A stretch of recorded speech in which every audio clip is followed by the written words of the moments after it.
Hey guys, in this video I'm going to explain to you how you can withdraw money from a Prizepicks to PayPal.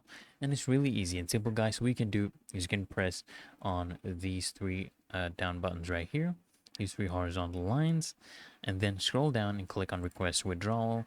And then guys, right here you can click on withdraw funds. And once you have hit the payment threshold, which is $10, a minimum withdrawal of at least $10, then you go ahead and you can withdraw once your account is verified.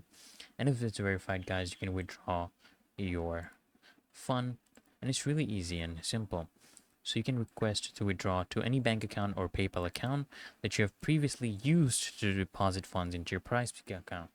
So if you have used a PayPal account to deposit funds, then you can use to withdraw to that.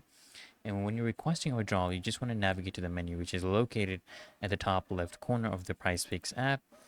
And what you want to do, guys, is then once you are logged in, of course, to your PayPal and you have linked it before, then you'll receive a one-time password code via email as soon as you request your withdrawal.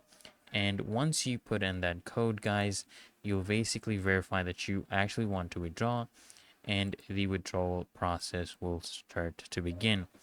And it's really that easy and simple, guys. You just want to give them a 24-hour time frame and your withdrawal should go through. So I hope this video helps you out, guys. And if it did, guys, consider smashing that like button as well as subscribing to frequently asked questions. And I'll see you in the next one.